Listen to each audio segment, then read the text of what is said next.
자, 이어서 페이지 205페이지 서부터 이제 어느 정도 되는 207페이지까지 내용인가? 좀 전에 수업한 내용 다시 한번 정리하자면 이런 거예요. 생명 정보의 흐름이라고 하는 것은 다른 말로는 생명 중심 원리라고 표현한다 그랬고요. 그 과정을 간단하게 얘기하면 이런 거예요. DNA에 들어있던 유전 정보를 어디다가 보낸다? RNA로 보내고, RNA에 있는 정보를 누가 읽어드린다? 라이보솜이 읽어서 최종적으로 단백질을 뭐한다? 만들어낸다, 합성한다. 이 과정을 우리는 생명 중심 원리, 생명 정보의 흐름이라고 얘기한다. 사이스라고 한다. 그냥. 자, 그러면 이 과정 DNA가 RNA로 정보가 이동하는 과정을 우리는 명칭을 뭐라고 그러냐? 이거를 전사 과정이라고 명명한다. 왜요? 과정 이름 반드시 물어본다. 전사 과정이 DNA에서 RNA로 유전 정보를 복제하는 과정을 전사라고 얘기를 해. 그리고 이 과정은 어디서 일어나? 장소가 어디야? 핵 속에서 일어난다. 핵에서 일어나. 그 다음에 그렇게 정보를 가져온 RNA가 라이보솜에 의해서 단백질로 합성되는 과정을 뭐라고 그러느냐? 얘를 번역 과정이라고 명명한다.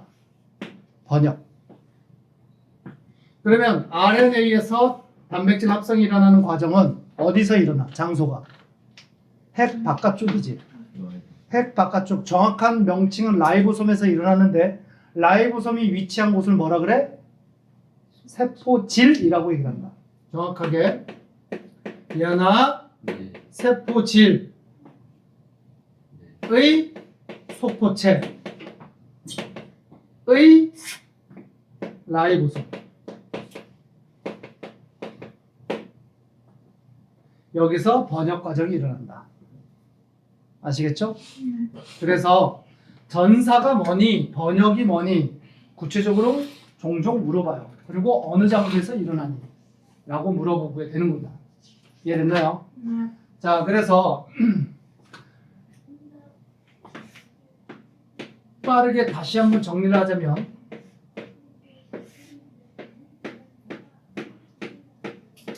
뭐 그린 거야? DNA 그린 거예요. 아시겠죠? 여기에 DNA의 염기가 아데닌, 사이토신, 타이민, 구아닌, 아데닌, 사이토신, 구아닌 이런 순서로 배열되어 있다고 치자. 그리고 이 왼쪽 가닥을 1번 가닥이라고 그냥 내 마음대로 설정을 할게요. 아시겠죠? 오른쪽에 있는 한 가닥은 2번 가닥이라고 설정을 할 거고요. 오른쪽에 있는 염기 순서 쭉 불러. T, G, A, C, T, G, C가 와야 된다. 아시겠죠? 예, 알고 있지? 다시 해서 DNA에는 아데닌과 타이민이 짝꿍을 이뤄야 되고 사이토신과 구아닌이 짝꿍을 이뤄야 된다. 마주보고 있어야 된다. 이 원리예요. 아시겠죠? 이렇게 아데닌의 맞은편에 있는 게 타이민이 있어야 된다. 사이토신 옆에는 구아닌이 있어야 된다. 무슨 결합이라고 표현한다 그랬어? 상보 결합이라고 얘기해. 상호 보완적 결합 줄임말이야. 이거 상보 결합이라고 얘기를 하고, 얘가 RNA에서 만들어질 때 1번 가닥이 이용된다고 치자. 얘 이용해서 RNA가 만들어진다고 쳐요. 알겠죠? 이 조건이라면 1번 가닥 이용해서 RNA가 만들어진다면 RNA에서 뭐가 만들어져야 돼? 얘가 쭉 불러. RNA에서 유라실, A, 사이토신 다음에 구아닌이 C, 와야지. 그 다음에 A, 아데닌, C, 사이토신, U, 유라실, 구안, 사이토신, 네? 구아닌, 사이토신 이렇게 와야 되겠지. 네. 그래서 RNA가 되는 거예요.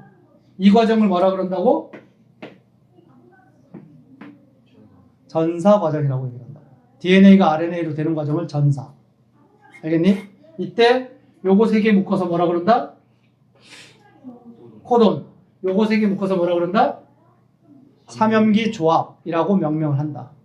그리고 얘가 라이보솜에 가게 되면 이거의 조합에 따라서 아미노산들이 풀어져 있던 널브러져 있던 아미노산들이 결합, 이 순서, 코돈의 명령의 순서에 따라서 결합을 해 나가게 되겠지. 이때 요 그림 하나가 아미노산을 의미하는 거고요. 얘네들이 아미노산이야. 그지? 그러면 아미노산 하나와 아미노산 하나의 이 결합의 이름을 뭐라 그래? 요 결합, 아미노산의 결합의 이름을 뭐라 그러니? 이걸 펩타이드 결합이라고 한다. 라는 건 지난 시간에 배운 거예요. 뜻은 뭐라고? 다시 한번 얘기를 할게. 아미노산과 아미노산의 결합의 이름. 이걸 펩타이드 결합이라고 얘기해. 알겠지? 그리고 이 덩어리진 걸 뭐라 그래? 이 덩어리를 폴리 펩타이드 이퀄 뭐? 단백질이라고 얘기합니다. 여기까지 되셨어요? 그 내용이 206페이지에 나와 있는 내용입니다. 됐니? 여기 잠깐 보자. 지금 얘들아 여기에 표기된 이 RNA가 정상인의 RNA의 특정 부위의 유전자라고 치자. 알겠지? 정상인의 특정 부위에 있는 유전자였다고 쳐요. 근데 그 정상인이 생활하다가 살아가다가 스트레스 아니면 먹는 음식에 잘못 먹는 거 식습관 또는 자외선의 쪼임 등에 의해서 여러 가지 원인에 의해서 염기 서열 중에 한 군데에서 염기 서열이 만약에 얘가 이렇게 뒤바뀐다든가 순서가 뒤바뀐다든가 아니면 없어야 되는 염기 하나가 중간에 끼어 들어왔다고 치자. 아데닌이 하나가 끼어 들어왔다고 치자. 이런 일이 벌어졌다고 쳐요. 그래서 원래는 UG, ACU, GC로 구성되어야 되는 RNA에서 물론 DNA의 변형이 생기겠지. 아시겠죠? 그래서 얘가 중간에 띡 들어와가지고 U, A, G, U, G, C, C, U, G, C가 됐다고 쳐봐. 얘가 중간에 끼어 들어왔다고 쳐봐요. 염기 하나가 띡 들어왔어. 그러면 어떤 일이 벌어져? 염기 하나가 띡 들어오게 되면 얘 하나 네. 이게 코돈이 되겠지. 네. 이게 코돈이 되고 이게 코돈이 돼버린단 말이야. 원래 코돈은 정상인의 코돈이 이게 없었던 게 코돈이었어. 그럼 원래 코돈은 UGA가 하나의 코돈이었는데 하나만 들어옴으로써 UAG가 코돈이 돼버려. 그 다음에 두 번째 코돈도 ACU가 돼야 되는데 AAC가 돼버린다고. 그지? 무슨 얘기인지 아시겠어요? 염기 하나만 들어오더라도 코돈 자체가 다 뭐 해버리게 돼? 바뀌어버리게 돼. 그러면 원래 정상인은 동그라미, 세모, 네모, 별 이 순서대로 아미노산이 와서 결합했다면 바뀐 코돈에 의해서 이상한 아미노산, 그러니까 이상한이 아니라 쟤하고는 다른 아미노산의 순서가 결합되게 되겠지. 그러면 얘가 만든 단백질은 정상 단백질이 아니라 다른 단백질이 만들어지게 되겠지. 그지? 이게 바로 뭐야? 유전병이야. 유전자 이상. 이걸 유전자 이상이라고 얘기해. 또는 하나가 들어와도 이런 일이 벌어지는데 반대로 있던 염기 하나가 사라져버려. 그러면 또 코돈이 어떻게 돼? 새롭게 바뀌게 되겠지. 코돈이 바뀌면 가져오는 아미노산의 종류도 다 뒤틀려 버리게 되겠죠. 그것도 유전자 이상. 그러니까 들어온다든가 없어진다든가 아니면 바뀌어도 마찬가지게 되겠지. 이해됐니? 이런 것 때문에 유전자의 이상에 의한 질병이 만들어지게 된다. 이해되셨어요? 물론 그게 살아가는데 영향을 미치지 않는다면 질병이라고 할 수는 없지. 근데 그게 어떤 질병을 유발시키면 그걸 유전자 이상에 의한 질병이라고 얘기를 해. 그러니까 사람마다 생긴 모양이 다르고 그 다음에 동양인과 서양인에 따라서 눈동자의 그 홍채의 색깔이 다르잖아. 동양인은 보통 홍채 색깔이 무슨 색이에요? 검은색, 갈색. 갈색이라고 얘기를 하고, 서양인 중에는 먼색도 있어. 파란색도 있고 노란색도 있고 초록색도 있고 막 그러지. 그거 다 뭐야? 동양인과 서양인이 가지고 있는 염기 서열의 순서가 다르기 때문이야. 물론 병은 아니지. 그지? 그 멜라닌 색소를 만들어내는 그 정보가 다르기 때문이야. 동양인은 일반적으로 멜라닌 색소를 좀 더 많이 만들어내서 갈색 눈동자를 가지게 되는 거고, 노란색이나 초록색이나 파란색 눈동자를 가지고 있는 사람들은 멜라닌 색소, 그 부위에 만들어내는 멜라닌 색소를 만들어내지 못할 때 그런 색깔을 갖게 됩니다. 이해되셨나요? 그래서 유전자 이상에 의한 질병에는 뭐가 있느냐? 몇 가지만 외워야 된다. 암기해야 돼. 유전자 이상에 의한 질병에는 이런 게 있어.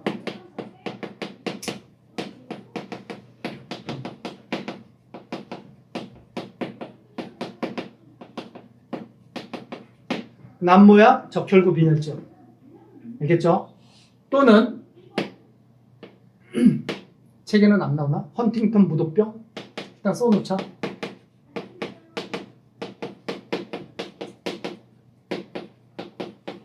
또는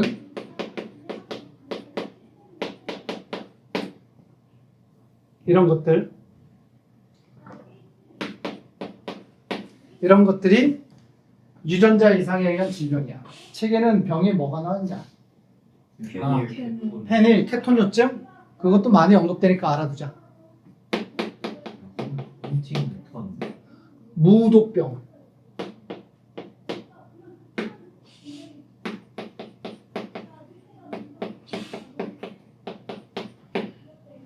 써놔. 네. 많이 언급되는 유전자 이상에 의한 질병이야. 근데 얘들은 지금 내가 왜 이걸 강조하는지 잘 모르겠지만 봐봐. 유전자 이상에 의한 질병과 나중에 여러분들 고등학교 2학년 올라가게 되면 생명과학을 듣게 되면 이런 질병도 있어. 염색체 이상에 의한 질병도 배우게 되거든. 좀 다른 거예요.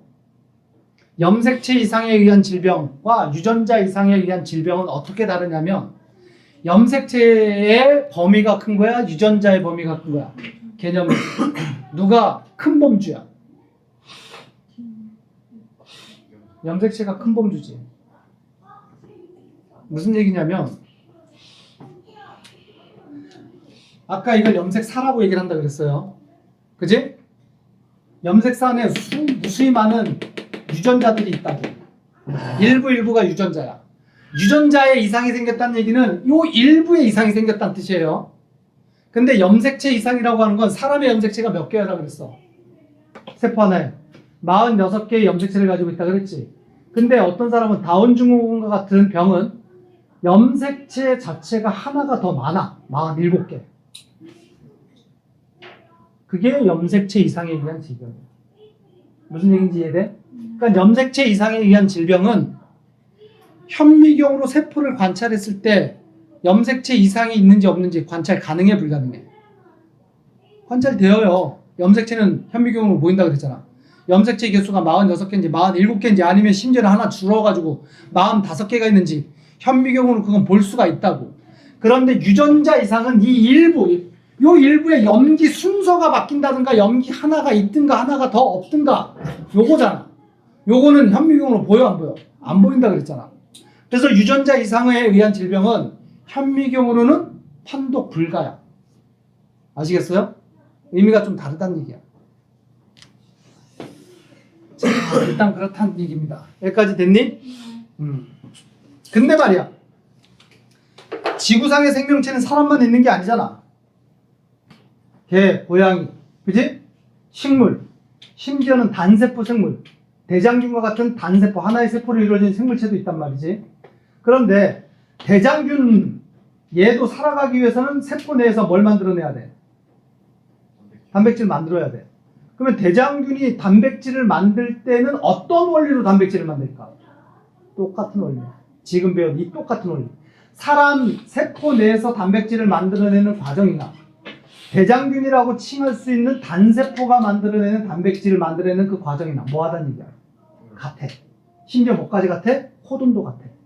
그 코돈에 의해서 지정되는 아미노산도 뭐야? 같아. 알겠어요? 단지 정보의 체계가 다른 거야. 그래서 만들어내는 단백질이 달라지게 되겠지? 근데 만들어내는 그 원리는 어떻다는 얘기야? 동일해. 그걸 뭐라고 그래? 생명 중심 원리라고 합니다. 그러니까 생명 중심 원리, 생명 정보스 흐름이라고 하는 이 얘기는 지구상에 있는 모든 생물들은 전사와 번역 과정을 통해서 단백질을 만들어내고 거기에 이용되는 코돈이라고 하는 것, 3년기 조합도 다 동일해. 그리고 가지고 있는 아미노산의 종류도 20몇 가지도 다 똑같아. 아시겠어요? 그러면 그건 뭘 의미하냐?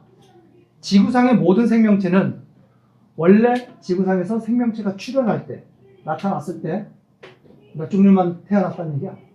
한 종류만 태어났다는 얘기야. 거기에서 시작돼서 분화되고 진화돼서 지금처럼 수많은 생명체들의 종류와 개체수가 만들어졌다라는 걸 의미하게 된다는 얘기야. 그걸 문장으로 뭐라고 표현해요? 이 생명 중심의 원리는 지구상에 있는 모든 생명체는 다 동일함으로 뭐라고 표현해요?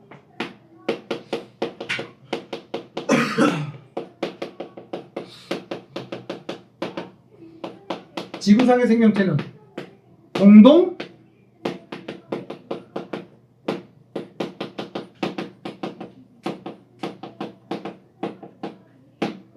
조상에서 출발했다라고 표현한다고. 하나의 조상에서 뻗어져 나왔다라고 얘기를 할 수가 있다.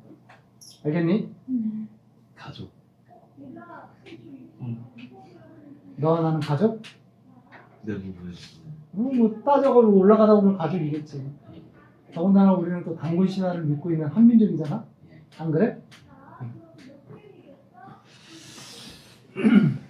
자, 이 얘기는 요걸로 뭘 또 이용할 수가 있겠니? 뭘 이용할 수 있냐? 자, 대장균이나 사람의 세포에서 만들어내는 단백질의 합성 과정이 동일하다 그랬잖아. 그러면 과학자들은 이런 아이디어를 갖고 있단 말이야. 대장균한테 사람의 DNA 정보를 이식해서 넣는다면 대장균이 사람이 만들어내는 단백질을 만들어낼 수 있을 것이다. 가능해 불가능해? 가능하다는 얘기야. 아시겠어요? 대장균의 DNA를 가지고 있는 게 아니라 대장균이 사람의 DNA를 만약에 가지고 있다면 사람 세포에서 만들어내는 단백질을 대장균도 뭐 할 수 있다는 얘기야. 만들어낼 수 있다는 뜻이야. 아시겠어요? 그거를 과학자들이 시도했을까 안 했을까? 그게 유전공학이야. 시도를 했다고. 좋게 이용하면 그걸 이용해서 뭘 만들어내? 의약품을 만들어내. 실제로 그렇게 의약품을 만들어내기도 해. 예를 들어서 이런 거야. 당뇨병이라고 여러분들 알죠? 알아 몰라? 당뇨병이 어떻게 걸리는, 뭐 때문에 걸리는 병이야? 제 증상 뭐니? 몸속의 포도당량이 정상인에 비해서 너무 많은 걸 당뇨병이라고 얘기를 해. 원래 모든 정상인들은, 일반적인 건강한 사람들은요, 밥 먹으면 밥을 소화해가지고 흡수하면서 포도당량이, 혈당량이 어떻게 돼? 일시적으로 증가하겠지. 밥 먹었으니까 포도당이 흡수해서 들어온단 말이야. 그래서 혈당량이 높아져. 근데 우리 몸은 정상 범주보다 혈당량이 많아지면 병에 걸린다고. 그래서 잠깐 동안 밥 먹었을 때 혈당량이 높아졌을 때 우리 몸은 그거를 감지해서 혈당량을 뭐 해야 돼? 낮추게끔 호르몬이 나와. 그 당뇨병을 유발시키지 않게끔 나오는 호르몬이 뭐냐면 대표적인 호르몬이 인슐린이야. 이게 호르몬의 종류예요. 이 인슐린이라고 하는 호르몬은 포도당을 없애는 호르몬이다 라고 생각하면 돼. 그러면 인슐린은 주성분이 단백질이거든. 호르몬의 대부분의 주성분은 단백질이야. 그러면 인슐린이라는 단백질을 누가 만들어내야 돼? 라이보솜이 만들어내야 돼. 어떤 설계도에 의해서? RNA가 가져온 코돈의 설계도에 의해서. 근데 그 코돈이 문제가 있다고. 정보가 문제가 있다면 인슐린 만들어내 못 만들어내? 못 만들어내. 그럼 밥 먹었어. 혈당 수치가 높아졌어. 낮춰 못 낮춰? 못 낮춰. 그러면 당뇨병이야. 물론 당뇨병이 다 그 당뇨병은 아니에요. 근데 이렇게 발병하는 당뇨병이 있다고.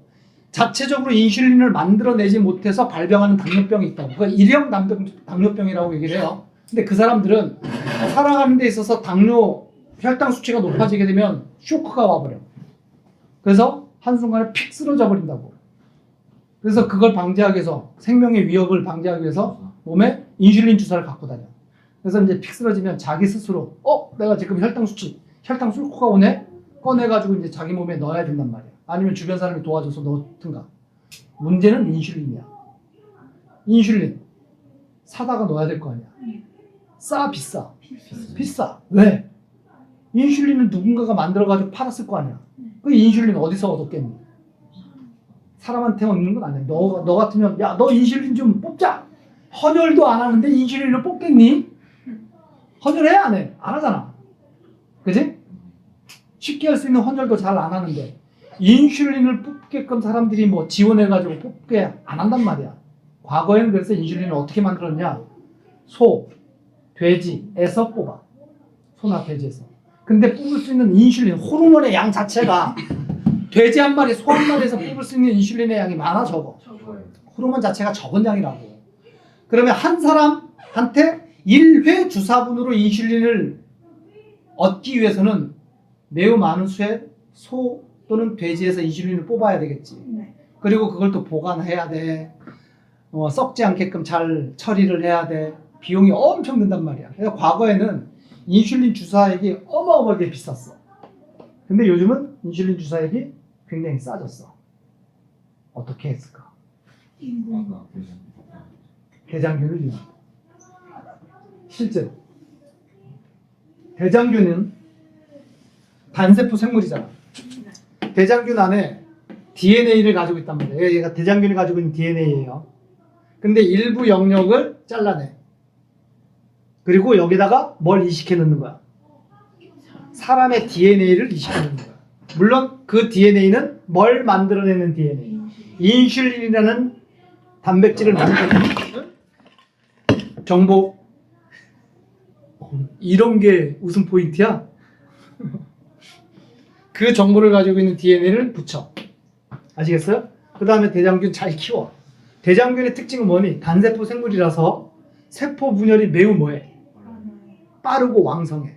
순식간에 한 마리가 몇 마리가 돼? 두 마리가 네 마리, 네 마리가 8, 16, 32 이렇게 기하급수적으로 늘어나. 그러면서 얘가 무지막지하게 많은 양의 짧은 시간 동안에 뭘 만들어내? 인슐린을 만들어. 그걸 모아. 그게 유전공학. 훨씬 더 빠르게 인슐린을 얻어낼 수가 있다는 얘기야. 알겠니? 이런 데 사용된다는 뜻이야. 이해되셨어요? 근데 장단점은 있겠지. 인간에 도움을 주지만 저게 나중에 어떤 결과를 초래할지는 우리는 아직 몰라요. 그래서 우리가 병충해에 강한 콩, 옥수수, 무슨 식물이라고 그래? GMO 식물이라고 얘기를 하지. 유전자 조작을 한 거. 일부 유전자를 조작해서 병충해에 강한 콩과 강한 옥수수를 만들어낸단 말이야. 그래서 평상시보다 수확량이 어마어마하게 증대가 된단 말이야. 근데 사람이 직접 먹는데 써 안 써? 잘 안 써. 그렇게 유전자 조작을 해서 만들어내는 콩이라든가 옥수수는 어디다 쓰는 게 아니? 가축 사료 또는 콩기름 이런 데 막 쓴단 말이야. 왜? 아직 이거를 우리가 인간이 섭취했을 때 유전자 조작에 의한 식품을 먹었을 때 어떤 결과를 초래할지 아직은 모르기 때문에 좀 아직 깨름직하다 이 얘기지 뭐. 그런 데 사용된다는 뜻이야. 알겠어요, 하나? 자, 페이지 208페이지 개념 확인 문제 같이 냅시다.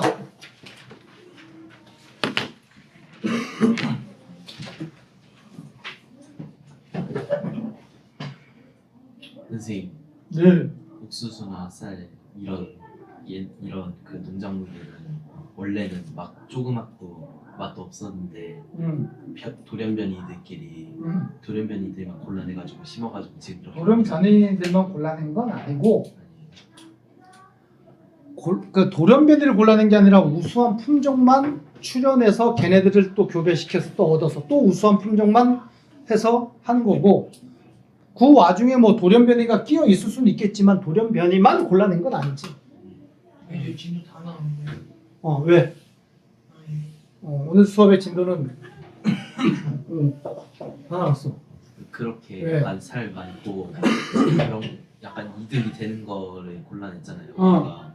그럼 이것보다 나중에는 더 양 많고 더 그런 유전자가 변이된 그런 농작물을 만들 수 있겠네요. 만들 수 있는데 취약점은 있지. 그렇게 되면 유전자의 다양성은 어떻게 된다는 얘기야? 줄어들겠지. 유전자 다양성이 줄어들면 취약점은 뭐겠니? 병에 만약에 환경 변화가 지금과 다른 환경으로 바뀌었어. 우리가 경험하지 못한 환경으로 바뀌었어. 그러면 거기에 대응할 수 있는 유전 정보가 없으면 이 상태에서는 그게 우수한 유전자였는데 변화된 환경에서 그게 취약한 유전자일 수도 있잖아. 그러면 그냥 다 죽는 거죠. 그 대표적인 게 뭐야? 바나나야. 알아? 바나나 몰라요? 그 원래는 더 원래 바나나가 야생 바나나였단 말이야. 야생 바나나는 크기도 작고 안에 씨앗도 있어. 바나나 씨. 그리고 맛도 별로 없어. 근데 인간들이 이거를 계속 너가 얘기했듯이 우수한 품종, 맛있는 품종 계속 개량을 해. 그래서 지금 재배하는 바나나는 단일 품종이야. 버나드 종이라 그래서 한 종류의 바나나. 어느 나라에서 키우든 간에. 그리고 씨 없는 바나나. 그러면 바나나 어떻게 재배해야 됩니까? 줄기 잘라서 꽂아놓으면 새로운 바나나가 만들어지겠지. 씨로 번식을 하는 게 아니라 폭이 나누기, 줄기로. 그래서 모든 바나나가 가지고 있는 유전자가 다 어때요? 다 똑같아요. 그래서 최대 문제점이 뭐야? 만약에 얘가 어떤 바이러스에 취약하다라는 게 이제 만약에 밝혀지게 되고 그 실제로 그런 바이러스 병에 바나나가 걸렸어. 전 세계 바나나 품종은 다 어떻게 돼? 다 죽어. 그게 단점. 실제로 그래. 바나나에 대한 걱정이 그거야. 우리가 먹는 바나나가 단일 품종이야. 많이 먹어야 돼. 뭐 지금 많이 먹겠다고? 그러든가. 바나나 없다고 뭐 과일 못 먹는 건 아니잖아. 우리 수박은 다르죠. 무등산 수박도 있고 지금 품종이 다 다르지. 수박도 있고. 자, 1번 페이지 208페이지. 유전자에 대한 설명 OX를 해라. 1. DNA 염기 서열 형태로 존재한다. 맞는 말이죠. 그리고 유전자의 정의가 뭐라고 그랬어? 간단하게 얘기하자면 단백질 한 개 만드는 정보. 설계도. 그지? 자, 2번 염색체에는 유전자 한 개가 있다. 이것 때문에 지금 얘기를 한 거야. 염색체 하나에는 수천 개의 유전자가 존재를 합니다. 3번 DNA의 특정 부위를 의미한다. 일부 부위를 유전자라고 한다. 맞는 말이에요. 2번 물질 기억은 무엇인가? 유전자에 의해서 기억이 합성되고 기억의 작용에 의해서 형질이 나타난대. 유전자에서 뭐가 합성된다? 단백질이 합성된다. 3번 그림은 세포 내 유전 정보 흐름을 나타낸 모식도다. 물질 기억과 과정 가는 각각 뭐라고 얘기하나? 가정 가는 뭐라 그래? 번역. 얘를 번역이라고 얘기를 한다 그랬지. 번역은 일단 DNA가 전사가 된다. 뭘로 전사가 돼? 기억에 들어갈 말은 RNA. 그 RNA를 번역해서 단백질을 만든다. 기억과 가에 들어갈 말을 다 썼어요. 기억에는 RNA, 가에는 번역. 잊었죠? 이제 4번 OX를 해라. DNA의 유전 부호를 코돈이라고 한다. 틀렸죠? 코돈이라는 단어는 RNA에서 쓰는 단어다라고 얘기를 했고 DNA에서 쓰는 단어는 뭐라 그랬니? 3염기 조합. 다시 한번 상기. 3염기 조합이라고 부른다. 2번 코돈에는 64가지의 코돈이 있다. 코돈의 종류는 64가지가 맞죠? 3번 대장균과 사람의 같은 유전부, 같은 아미노산을 지정한다. 맞는 말이에요. 지구상에 있는 모든 생명체는 코돈의 종류도 같고 같은 아미노산을 지정한다. 단 염기 순서가 달라서 조합되는 아미노산 종류가 달라지게 되겠지. 순서가 달라서. 자, 문제 5번. 그림은 사람의 세포 내에서 유전 정보가 전달되는 단백질이 합성되는 과정을 모식도로 나타냈다. RNA에서 기억 과정을 거쳐서 DNA에서 기억 과정을 거쳐서 RNA가 된대. 기억의 이름 뭐예요? 저도 문제에서 기억과 니은이 일어나는 장소를 물어보는 거구나. 이름하고 장소 다 쓰자. 이름은 뭐라 그래? 일단 전사라고 얘기를 하고, 장소는 뭐예요? 어디예요? 팩 속에서 일어나죠. 그 다음에 니은 과정의 이름은 뭐라 그래? 번역이라고 하고, 어디서 일어난다고? 라이보솜 또는 세포질. 핵 바깥은 다 통틀어서 세포질이라고 얘기를 하죠. 자, 그래서 각각 장소를 써라고 했으니까 기억은 핵, 니은은 세포질에 소포수체에 라이보솜. 2번. RNA 가닥에서 코돈은 몇 개인가? 현재 그림에서 코돈이 몇 개인지를 쓰란 얘기예요. 4개 3개 한 묶음 코돈 하나, 하나. 4개네. 3번. 아미노산 3을 지정한 코돈을 써라. 아미노산 3이 얘예요. 얘를 지정한 코돈의 조합을 쓰란 얘기예요. 뭐라고 쓰면 돼? U, A, U 라고 쓰면 되겠지?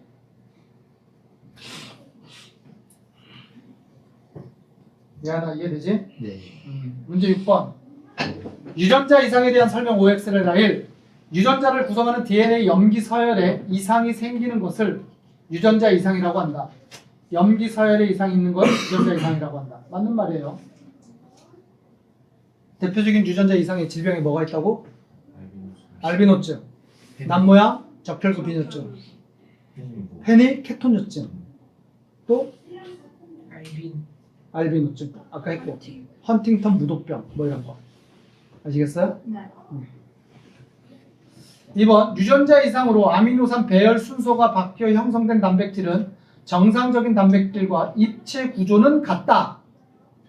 틀렸죠. 야, 단백질이 다르다는 뜻은 모양이 다른 단백질이라는 뜻이에요. 알겠어요? 네. 단백질의 종류는 곧 모양을 의미한다 라는 말과 같은 말이야. 알겠지? 3번. 남모양 적혈구 빈혈증은요, 헤모글로빈 유전자 이상이 생겨서 RNA가 번역되지 않아 발생한다. RNA가 번역되지 않은 건 아니야. RNA는 정상적으로 번역이 됐어. 그래서 단백질을 만들어냈는데 RNA가 제공하는 정보 자체가 다른 정보를 제공하는 거지. 그래서 번역 자체를 다르게 번역을 한 거야. 그러니까 정상인은 동그라미 다음에 세모 아미노산 다음에 네모 아미노산에 오게끔 정보가 되어 있었다면, 남모양 적혈구 빈혈증은 코돈 정보가 동그라미 다음에 별 다음에 마름모가 오게끔 지정이 되는 정보를 제공했다는 뜻이야. 그렇게 결합을 하다 보면 전체적인 입체 구조가 어떻게 돼? 바뀌게 되고 적혈구의 모양이 찌그러지게 된다는 얘기야. 알겠어요? 참고로 남모양 적혈구 빈혈증은요, 정상적인 그림